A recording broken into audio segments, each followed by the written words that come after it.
Drink out. And come on, so asempa na etisane. Ya meti ase. Oda ye sorry ye. O say. And that's me hu sa o. O say. O say hu me sa. Me hu.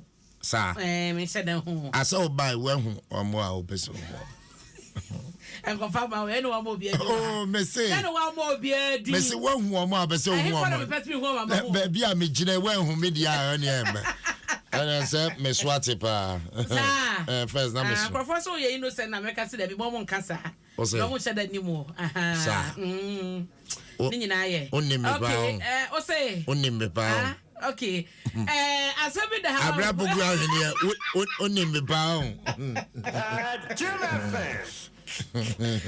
Okay. Sir. You got daily graphic. Okay. Why? Now, Mrs. CJ Metanase.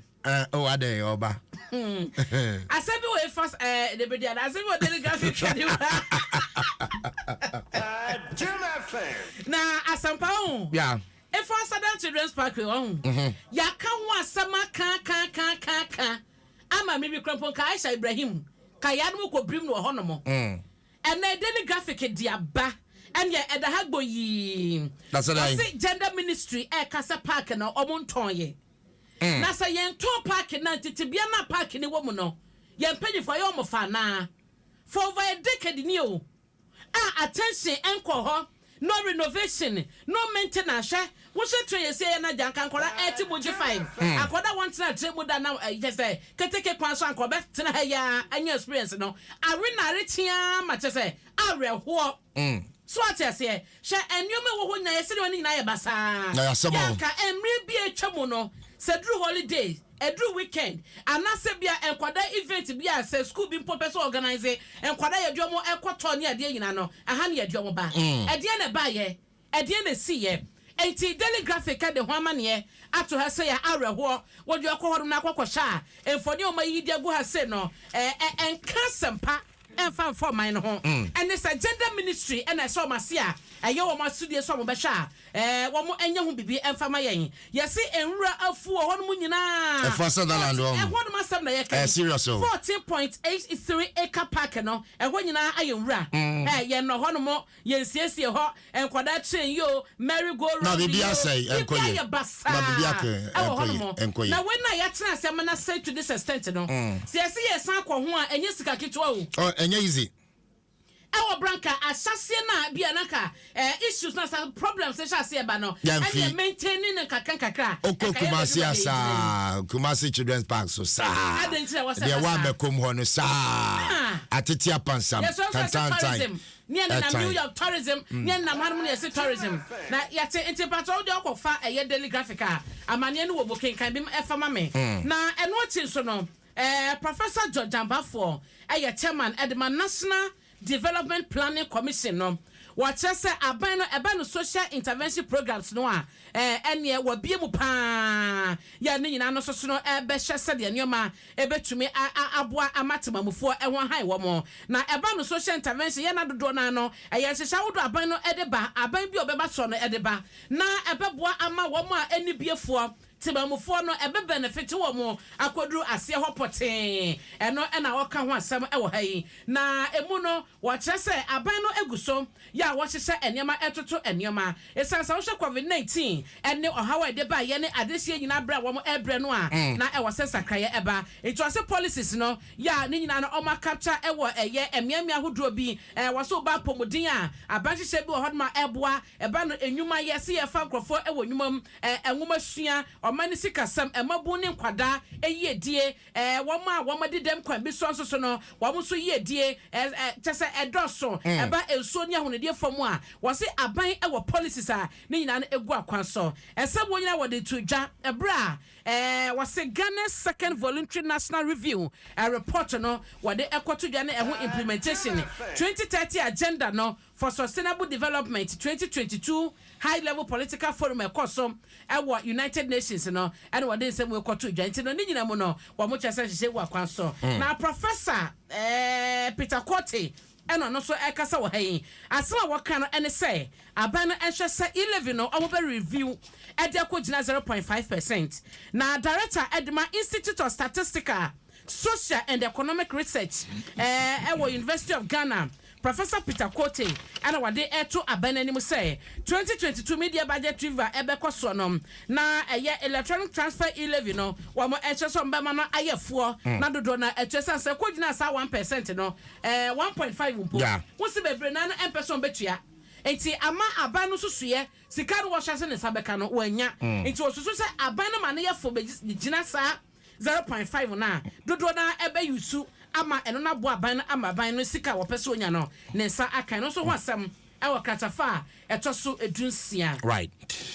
And finally graphic mu ano ma me fa won kwa kratafa to so edunson okay. Na eha no former president Atamels ni fodi adaha fa ne kwaja babi obi oba de fa ne kransie ye e ma o my Ghana ne na busua na enra parliament so ejina wo mo na so eka ensaba hodo e de kai ye mampani dada yi a na kyese awreho de sanso sem kran kama esanso obeye bi de mo man no nti ebre no so na se wiase nyina ne Ghana nyina kai no a ya na eye wo sha ma se bedafo a wo mo ewo aya afane nyina no e de todwa e kire papa yi emo de bebo a Ghana e ba no man ti kasam toto yo man na mamu mu no wo mo kire no so de mo de bebo obebo aye na wo mo san kan ye e tes papa yi ahobrase wano no wafra ne ntoma ya ta se eno no na emanipa nyina ebu no esore no a eho asem eba ye the late president no ya almost celebrating the 78th birthday enra ya branko tiasia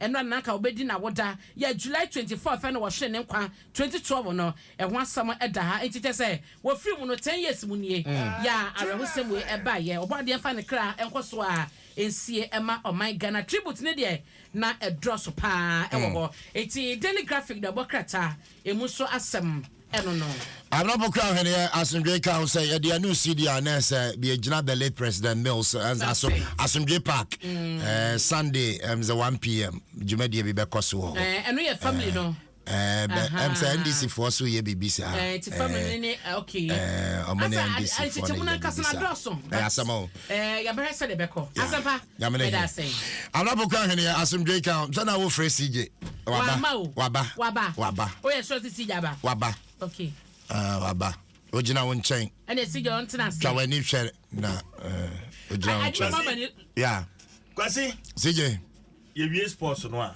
deda e course no me hamio dede dia amanfo nda wo yeah o ande hwe amanfo nda anya easy me for to so na mo kinten se chere se wo sori na akobra yeah uba benya baabi quietly na udu theater enso so no in the name of religion well madam fubiti your floor sample area nemra amamole ablekuma amamole yeah na baby ani dan wo no any baby asori dan wo no any equipment ebu asori dan wo no amoye all night omo disturb na say hoye din na so no so ebie ni dwuma na amobofo amobom dan him say but o disturb and why yeah sorry in fact ma onyum no enkofem but this issue obeka ya Dr. Tony Edu emre bi odituo ebowura sorry bi because no osio ma gege odituo bowura homa osofu jane bible jane asori ma pete because no osio mu ye de opese order honestly it's me for asase afa ni ebinom ni ade ye koba sorry drinking spots ne clubs ne ade ahodo miamia egi ani omo preach abonten no omo preach abonten machine shops block factory ni ekeka ka ho yeah some more ana pe obekọ ba bi no ati no mo test sound no try sue try and if you don't then you may so nice for home I'm watching him and if you no make am mama say testing Mike try sue every cry man glory I be ati your baby na strategy ni na no about to go hospital na oba ene we hu na ni mo na yo mama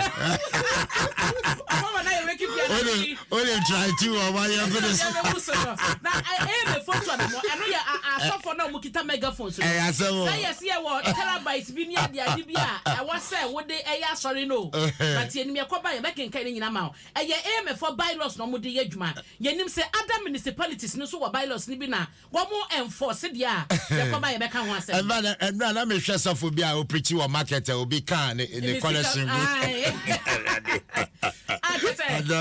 ba ko so say e mo fu twema no mo hwe ne collection ayi box mu no ko be show obi ti mo kra promo ha ajuma na dio promo ha asofo awo pretty yeah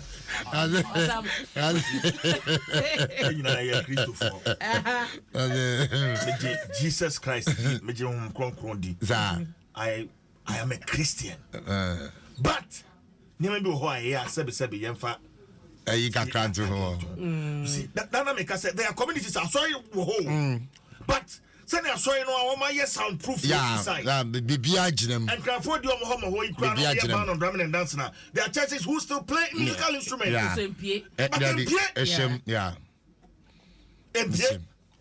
amo ye ni ya na mo say ya say o say tutu